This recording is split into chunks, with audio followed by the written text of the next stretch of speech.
Hello everyone, welcome to Raj IAS Study Group. Today is Wednesday. I am Drishti and we are back again with yet another very interesting topic related to your international relations section. Right? As discuss करेंगे India-China border dispute, particularly related to your Arunachal वाला जो area है, अरुणाचल प्रदेश से जो border लगता है वो वाला एरिया है, उसका पूरा इशू क्या है वो डिस्कस करेंगे. Now there was an article in Hindu written by Mr. Chinoy and he is a former ambassador and currently the director of Dr. Manohar Parrikar Institute for Defense Analysis and Studies. So the important point is ये इनका एक personal opinion है but because he has been an ambassador and right now he is at such an elite situation position, तो इनकी जो insights हैं about this whole topic are very deep and despite being this his personal opinion यहाँ पे ऐसे कुछ crucial points हैं which you can utilize in your answer writing. So क्या है पूरा इशू, डिटेल्ड एनालिसिस है, हम यहाँ से देखेंगे.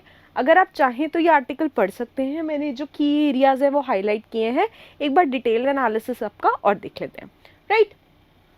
सो अगर हम चाइना की बात करें, China has been practicing this पूरा situation of territorial expansion whether it is land, air और मैरिटाइम. ठीक है, चाइना का ऐसा आसपास का अभी ऐसा कोई भी नेबरिंग कंट्री नहीं है जिसके साथ उसका डिस्प्यूट ना चल रहा हो. फॉर एग्जाम्पल देख लेते हैं, weather it is Kyrgyzstan, Tajikistan, Nepal, Myanmar, Cambodia, Laos, Mongolia, Japan, south Korea, north Korea, सबके साथ चाइना का बॉर्डर डिस्प्यूट चल रहा है. इंडिया चाइना का जो बॉर्डर डिस्प्यूट है that has been the longest border dispute in the world. एक बार इंडिया चाइना का जो बॉर्डर डिस्प्यूट है वो देख लेते हैं. India and China share round about 3,488 kilometre of boundary, जिसमें से मेजॉरिटी अराउंड 2,167 किलोमीटर्स जो है माइल्स का जो बॉर्डर है which is disputed and which is not properly demarcated. right? जो बॉर्डर डिस्प्यूट है इसको मेजरली हम 3 सेक्टर्स में डिवाइड करते हैं, western sector, central sector and your eastern sector. Western sector जो आपका उत्तराखंड एंड जम्मू कश्मीर वाला एरिया लगता है.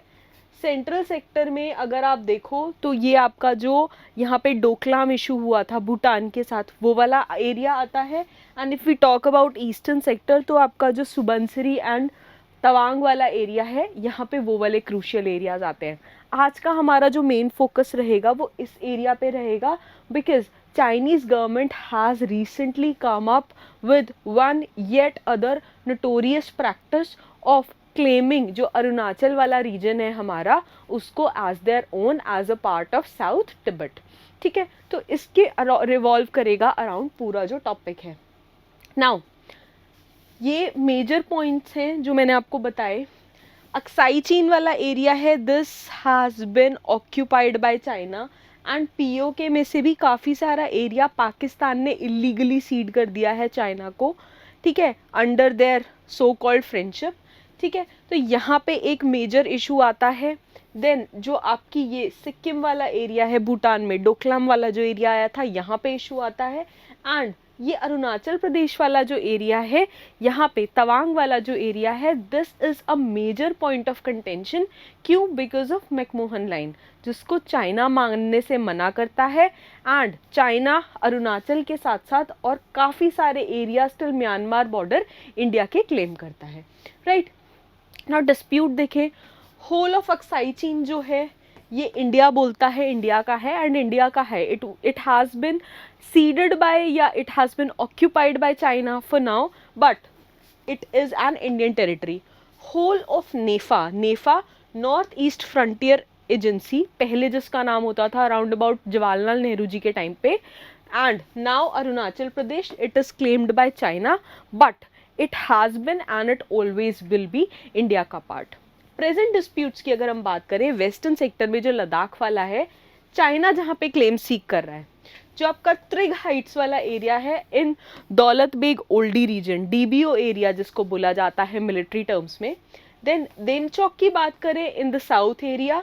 देन जो आपका दीपसैंग प्लेन्स हैं, दीपसैंग बल्ज है, गलवान एरिया है वो, एंड जो आपका पैंगोंग सो लेक है एंड हॉट स्प्रिंग्स हैं वो, ये सारे एरियाज हैव बिन डिस्प्यूटेड। अगर मिडिल सेक्टर की बात करें, सेंट्रल सेक्टर की बात करें, तो बाराहोटी जो पेस्चर है around north of Chamoli district in Uttarakhand, वो वाला जो एरिया है वो वाला जो एरिया है वहाँ पे ये पूरा डिस्प्यूट चल रहा है। एंड अगर हम ईस्टर्न सेक्टर की बात करें अरुणाचल प्रदेश की, तो जो इंटरनेशनल बाउंड्री लाइन है popularly known as McMahon line which was set up in 1914, वहाँ पे चाइना एक्चुअली क्लेम कर रहा है तवांग वाला रीजन, अपर सुबनसिरी वाला रीजन एंड ट्राई जंक्शन वाला रीजन है जो म्यांमार के साथ। सी डिटेल्स मैंने आपको दे दी हैं। If you have read about these topics good enough. अगर आपने इनके बारे में नहीं पढ़ा है, please brush them up, map को सामने रखेंगे एंड पैरेलली जो एरियाज़ हैं उनको मिला के पूरा एक टॉपिक अपना जो चाइना के साथ डिस्प्यूट वाला है वो प्रिपेयर करेंगे। राइट नाउ चाइना का ये जो टेरिटोरियल एक्सपेंशन की थीम है, लेट जनरल बिपिन रावत ने इसके लिए एक बड़ी स्ट्रॉन्ग टर्म यूज़ करी थी विच वॉज नोन एज सलामी स्लाइसिंग। सलामी स्लाइसिंग। नाउ आपका जो चाइना के साथ ये डिस्प्यूट चल रहा है, this is a part of salami slicing. China has been using एक पर्टिकुलर वॉरफेयर की टेक्निक है जिसमें उनके 3 pronged एक्शंस रहते हैं, psychological, legal and making false claims. Now salami slicing का ये इंटीग्रल पार्ट है जिसके थ्रू चाइना जो है अपने जो क्लेम है वो स्टेक कर रहा है, नॉट जस्ट इंडिया की टेरिटरीज पे, whether it is Japan, Senkaku islands का आपका इशू चल रहा है, पार्सल एंड स्पार्टली आइलैंड्स का इशू चल रहा है। अगर आप आसपास के एरियाज देखें, China has been doing this to a lot many countries and none of the neighbours of China is happy with China right now. Right, अगर हम अभी की बात करें, अभी ये इशू क्यों इरप्ट हुआ, अराउंड अबाउट 4 अप्रैल की बात है, सॉरी 2 अप्रैल की बात है। चाइना की मिनिस्ट्री ऑफ सिविल एविएशन जो है, सिविल अफेयर्स जो है, they made a provocative move. इन्होंने क्या करा, अरुणाचल प्रदेश को एक फोनी नेम दे दिया इन्होंने ज़ांग्यान करके, एंड वहाँ पे जो हमारा पूरा अरुणाचल वाला एरिया है उनके नेम्स को स्टैंडर्डाइज कर दिया एंड उसको they are claiming as the part of south Tibet. Now China की ये प्रैक्टिस रही है एंड काफ़ी टाइम से रही है, but this has been the most recent assault and now India के ऊपर है कि इंडिया इसका रिप्लाई कैसे करता है। नाउ चाइनीज़ का जो अगर हम टेरिटोरियल एक्सपेंशन की बात करें with other countries as well, तो ये not just land features but they are targeting many undersea features in Indian Ocean, जिसमें चाइनीज़ म्यूजिकल इंस्ट्रूमेंट्स के नाम लेके ये उनको टारगेट कर रहे हैं। 2017 की बात करें तो चाइना ने रीनेम करे थे 6 place that lie in Arunachal Pradesh and standardise कर दिए इनके नाम 15 places in 2021। Now similarly China एक टर्म यूज़ करता है 9 डैश लाइन। 9 डैश लाइन के नाम पे भी अपने हिस्टोरिकल रेलेवेंस दिखा के China has been claiming a lot many territories of a lot many regions, बहुत सारे एरियाज में। राइट, सिमिलरली 2020 में चाइना ने नाम दिए 80 जोग्राफिकल फीचर्स को in Paracel and Spratly islands in South China Sea, and in 1983 इन्होंने नेम करे 287 geographical features in South China Sea. Similarly जो जापान के साथ इनका सेंकाकू आइलैंड वाला पूरा इशू चल रहा था ईस्ट चाइना सी में, वो भी इन्होंने अपना क्लेम स्टेक करना शुरू कर दिया था बहुत पहले से। नाउ अगर इस पूरे एरिया की बात करें जो तवांग रीजन पे ये क्लेम कर रहे हैं, अगर इसकी बात करें, हिस्टोरिकल बैकग्राउंड की बात करें, तो एक बुक आती है तिब्बत एंड इट्स हिस्ट्री जो लिखी है ह्यू एडवर्ड रिचर्डसन ने। नाउ इनका ये कहना है जो किंग डायनेस्टी है चाइना की, इनका प्रेजेंस तिब्बत में जो आया that started from 1720। Now China ने जब इंटरवेंशन करना शुरू करा, जो पूरा तिब्बत का दलाई लामास का सक्सेशन वाला प्रोसेस था, उसमें 6th दलाई लामा जब when he passed away, his timeline was 1683 to 1706. Now when he passed away, China ने उसके बाद इंटरवेंशन करना शुरू करा एंड 1720 के बाद किंग डायनेस्टी का जो पूरा एक रेलेवेंस आता है, किंग डायनेस्टी इमर्ज होनी शुरू हुई, वो तब हुई। सो अगर आप टाइमलाइन के हिसाब से देखो तो जो भी क्लेम चाइना कर रहा है that does not add up, it doesn't make any sense. Now therefore Tawang की अगर आप बात करें, जो अरुणाचल प्रदेश का एक पूरा इंटीग्रल पार्ट है, जो चाइना का ये आर्ग्यूमेंट है कि it is the birth place of sixth Dalai Lama and that is why we have a claim over it, that is baseless, that is senseless. 1960 में एक चाइनीज रिपोर्ट आई, बड़ी वेग सी आई, उसमें पैच वर्क करा हुआ था। सो दे क्लेम समहाउ कि वो किंग डायनेस्टी वाला एरिया है, दैट इज वाई चाइनीज का उसके ऊपर क्लेम है, बट अल्टीमेटली कोई एक बहुत कॉन्क्रीट सपोर्ट वहाँ पे नहीं निकल के आता है।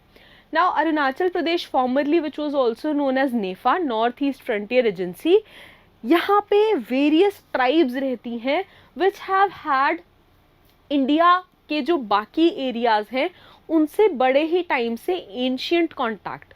नाउ मोस्ट ऑफ इस पॉपुलस, जो अरुणाचल प्रदेश में अभी पॉपुलेशन है, they have historically oriented from Assam के जो प्लेन्स हैं, जो ट्राइब्स रही हैं वहाँ पे, they were in regular contact with Ahom power which was integral to your Assam region, and they also had the right to collect Porsche from the people in जो आपके हिल एरियाज थे वहाँ पे।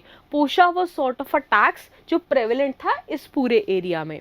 नाउ इसमें से कुछ ट्राइब्स ऐसी हैं, मोनपाज हैं, जिन्होंने बुद्धिज़्म एक्सेप्ट कर लिया है, which have converted into Buddhism. बहुत सारे ऐसे हैं जो नेचुरलिस्टिक एनिमिस्टिक प्रैक्टिसेस आज भी फॉलो करते हैं। बहुत सारी ट्राइब्स ऐसी हैं जो आज की डेट में भी वैष्णविज्म फॉलो करती हैं, विष्णु भगवान की पूजा करती हैं। अगर आप हिस्टोरिकली इंडिया के स्क्रिप्चर्स की बात करो, चाइना के पास कोई क्लेम नहीं है कि कहाँ से ये पूरा जो अरुणाचल पे क्लेम है वो उनका बन के आ रहा है, बट इंडिया की अगर हम बात करें तो महाभारत में, रामायण में, कलिका पुराण में, विष्णु पुराण में, योगिनी पुराण में एंड कालिदास की जो एक क्रिएशन है रघुवंशा, वहाँ पे अरुणाचल प्रदेश के इंडिया के इंटीग्रल पार्ट होने के, भारतवर्ष के इंटीग्रल पार्ट होने के कॉन्टिन्यूस रेफरेंसेस मिलते हैं। बहुत सारे सोर्सेज ऐसे भी हैं जो ये दिखाता है कि Arunachal Pradesh shared the boundaries with Pragjyotisha and Kamrupa, जिनकी लिमिट्स आपकी अरुणाचल प्रदेश तक एक्सटेंड करती थी।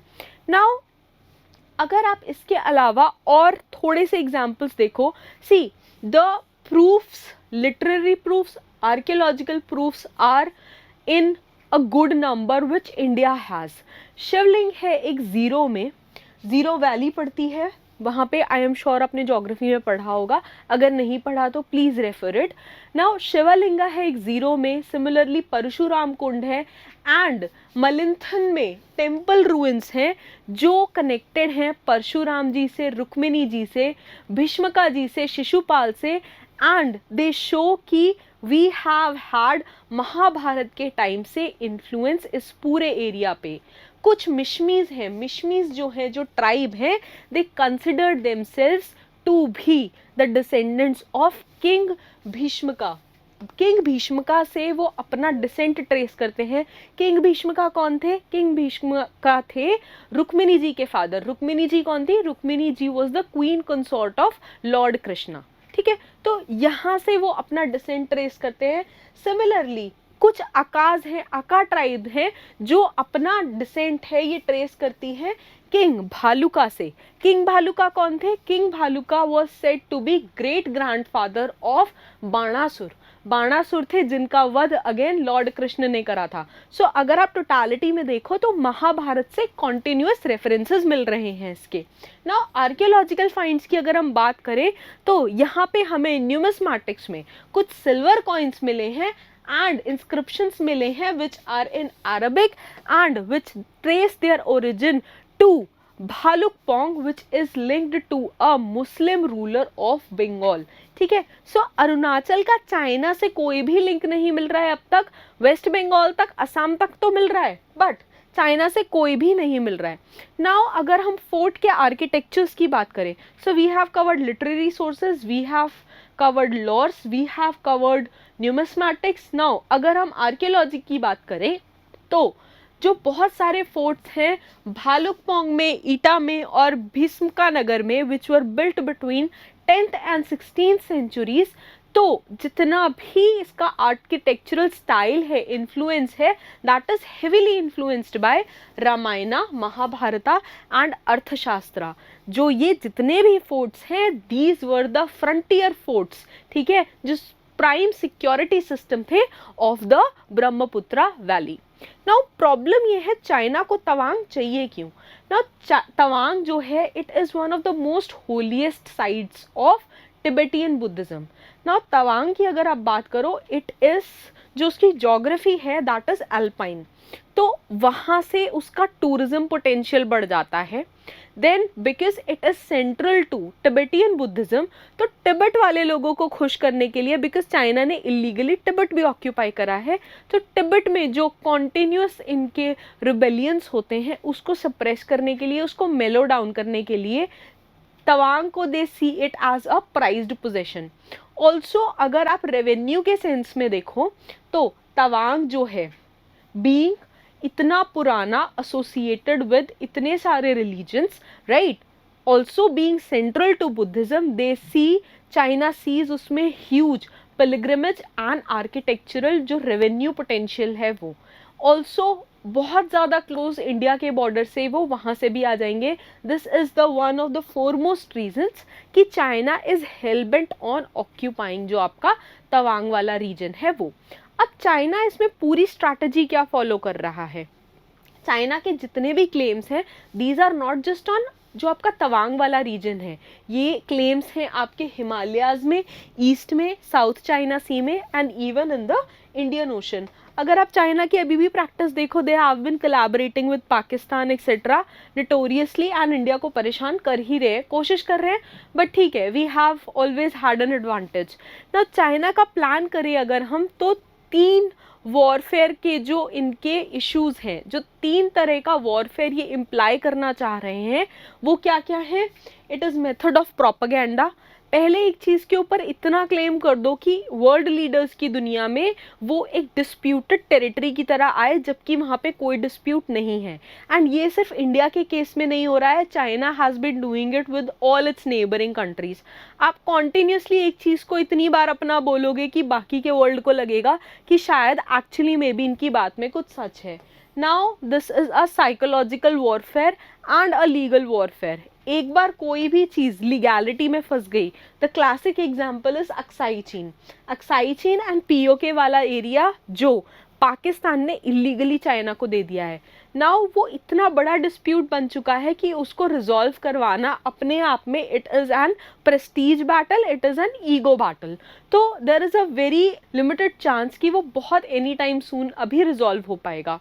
नाउ चाइना ने रिसेंटली एक नया लॉ भी पास करा था जहाँ पे exploitation of the country land border जो है which came into force on 1 January 2022। Similarly China continuously कुछ ना कुछ नए लॉज निकालता रहता है ताकि अपना क्लेम जो है, जो अपना स्टेक है, उसको वो स्ट्रॉन्ग कर पाए। ना इंडिया चाइना रिलेशनशिप की बात करें, India has always shared, because neighbouring country रही है एंड ऑलमोस्ट साथ साथ हम आज़ाद हुए थे दोनों कंट्रीज, तो India has always had very close ties with China, weather it is historical link, ठीक है, cultural, religious, economic relations. Hiuen Tsang की बात करें, हुएनसांग के टाइम से एंड उससे भी पहले से टी ट्रेड की बात करें तो we have had relationships with China. Border dispute की बात करें तो अनरिजॉल्व्ड बॉर्डर डिस्प्यूट जो है पिछले काफ़ी टाइम से चल रहा है एंड दोनों साइड के काफ़ी सारे सोल्जर्स इस पूरे प्रोसेस में शहीद हो गए हैं। Now despite border tensions between 2 countries, जो चाइना का एक्सपोर्ट पोटेंशियल है वो इंक्रीज करा है and China has had an upper hand. जो दोनों ट्रेडिंग हो रही है दोनों साइड में, इंडिया एंड चाइना में जो ट्रेडिंग हो रही है, China has had an upper hand for a while now. So China ने अपने आप को ऐसे डेवलप करा है कि not just they have emerged as a military power, but they have also emerged drastically as an economic power. Now strategic rivalry की बात करें तो India China both are growing countries and इस पूरे रीजन में they want to emerge as a super power and वो अपना influence वहाँ करनी चाह रही हैं. नाउ इससे क्या हो रहा है, बाकी जितनी वर्ल्ड की सुपर पावर्स हैं they do not want China to come up as the power player in the region, and उसके लिए they are coming up and forming groups with India ताकि India might help them to have a stand in this area and वहाँ पे उनको एक legitimacy मिल जाए. Your classic example is quad grouping, right. Cultural exchanges की बात करें तो बहुत दोनों की डाइवर्स कल्चरल लेगेसी है. बुद्धिज्म इज द बेडरॉक जो दोनों कंट्रीज को यूनाइट करता है. कल्चरल डेलीगेशंस हो गए, इवेंट्स हो गए, continuously they keep on happening. Chinese medicine का इंडिया में बहुत इन्फ्लुएंस है, ठीक है. चाइनीज मार्शल आर्ट्स का एंड इंडियन मार्शल आर्ट्स का आपस में कोलैबोरेशन काफ़ी टाइम से रहा है, सिंस टाइम्स इमेमोरियल रहा है. एंड बहुत सारे मल्टीलैटरल फोरम्स ऐसे हैं जहाँ पे both India and China are the members. For example आपका G20, SCO, ब्रिक्स, वहाँ पे भी नेगोशिएशंस चलती रहती हैं एंड हमेशा it is prime target, prime responsibility of both the countries कि जो बॉर्डर पे सिचुएशन है वो एस्केलेट ना हो, because if war breaks out it is going to be disasters for both the countries. Now geopolitical consequences की बात करें सो इंडिया और चाइना का जो भी टसल चल रहा है that is not limited to just this region, but it also has far reaching geopolitical consequences. इसकी वजह से जितने भी वर्ल्ड के मेजर सुपर पावर्स हैं they are watching the whole equation like a hawk in this region कि कैसे क्या चल रहा है.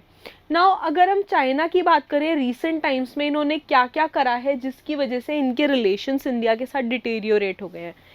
पहला, they pass the new coast guard law जहाँ पे इन्होंने अपनी सॉवरेनिटी को सेफगार्ड करने के लिए यूज़ ऑफ फोर्स को लेजिटिमाइज कर दिया. नाउ प्रोटेक्शन एंड एक्सप्लॉयटेशन पे इन्होंने जनवरी 2022 में एक नया लॉ पास करा. 2017 से इन्होंने डुअल पर्पस विलेजेस बनाने शुरू करे, ठीक है, जिनको शियाकैंग विलेजेस बोला गया इन अरुणाचल प्रदेश के बॉर्डर वाले एरियाज. नाउ इसके अलावा भी चाइना कॉन्टिन्यूसली कोशिश कर रहा है पाकिस्तान के साथ कोलैबोरेशन करने की on many instances and along with Pakistan Sri Lanka के साथ जो आपका हम्बनतोता वाला पोर्ट है वहाँ पे चाइना का मेजर स्टेक है. सो आप देखो ओवरऑल इंडिया के ऊपर एक प्रेशर बनाने की कोशिश चाइना के द्वारा कॉन्टिन्यूसली चल रही है. इस पूरे इशू का क्या हल निकलता है and how does India choose to respond. अभी एक जो जिन्होंने आर्टिकल लिखा है चिनॉय जी ने, इन्होंने ये बोला है जैसे कि चाइना रीनेम करता है इंडिया के जो भी विलेजेस हैं उनको अपने उसमें, similarly India can also follow the same strategy. For example Aksai चीन को हम अक्षय चिन्ह करके डिनोट कर सकते हैं which means indestructible part of India, right. तो इस टाइप की strategy India should not be silent anymore and India should adopt similar strategies just to counter China and give them a taste of their own medicine, right. So these are the opinions which were shared by this particular person, but इसमें से बहुत सारे ऐसे cultural references हैं जो आपको daily regularly नहीं मिलेंगे, which you can jot down from your answer writing point of view, right. I hope ये वाला topic आपको clear था. If you have any doubts you can mention them in comments. I'll try taking them up in next lecture. Till then, stay tuned and keep learning, keep watching. Thank you so much. Bye bye.